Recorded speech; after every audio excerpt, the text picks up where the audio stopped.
ကျွန်တော်တို့ကြော်လင်းလေးစစ်ရောင်းဝယ်ဆိုင်မိသားစုကနေမြန်မာနှစ်တွေကို21ရက်နေ့မှာလူဒန်းပေးနေတဲ့စံအလူဖြစ်ပါတယ်ခင်ဗျာနော်အဲ့တော့ကြော်လင်းလေးစစ်ရောင်းဝယ်ဆိုင်ကလူပေးတဲ့အလူမှာလာရောက်အလူခံကြတဲ့မိသားစုတွေတယောက်ချင်းစီတိုင်းကိုအလူရှင်ရဲ့ကိုစားတကယ်ကိုဝမ်းမတာတာလိုက်လိုက်လေးလေးနဲ့ကျေးဇူးတင်ရှိပါတယ်အဲ့တော့အလူပေးတဲ့နေရာမှာလာရောက်အလူခံတဲ့လူရှိလို့ဒါလေးရဲ့နော်ကျွန်တော်တို့အလူဆိုတာကျွန်တော်တို့ထမ်းမြောက်တာဖြစ်ပါတယ်အဲ့တော့အလူခံတဲ့လူရှိပြီးတော့မှလူမဲ့ပစ္စည်းမရှိရင်လည်းပဲအလူကမဖြစ်ဘူးနော်ပစ္စည်းဥစ္စာတွေဘယ်တော့ပဲပေါ်နေဘယ်တော့ပဲညားနေပါစေမလူရင်လည်းပဲအလူကမဖြစ်ဘူး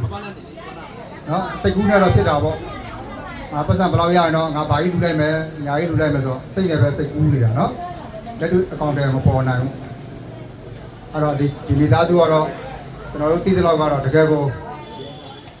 တရားတရားတွေနော်ထက်တန်တဲ့မိသားစုဖြစ်ပါတယ်ဒီနေ့ကို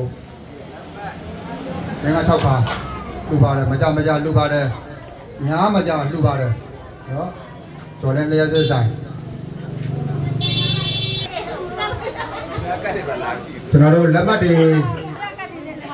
ဝေထားတာရှိပါတယ်ခင်ဗျာနော်အဲ့တော့လက်မှတ်တွေပါတဲ့လူတွေဒီရှိမှလာယူပါ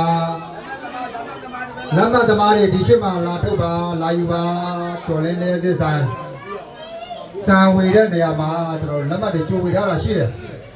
လက်မှတ်ကတူနေတယ်နော်ညနေ4 နာရီလူမဲ့လက်မှတ်နဲ့အခုလူရဲ့လက်မှတ်နဲ့တူနေမှာဆိုလို့စာအုပ်တစ်ချက်ဖတ်ကြည့်ပါမိမိမဖတ်တိုင်းလည်းပဲဘယ်နှလူဖတ်ခိုင်းပါနော်ဒါကျော်လင်းလျက်စစ်ဆိုင်ဖြစ်ပါတယ်ညနေလူမဲ့အလူကတော့ကျွန်တော်တို့ကိုရဲနိုင်ရောသူစာပေါ့နော်သူတို့အလူဖြစ်ပါတယ်အဲ့ဒါပြည်သား3လမှာ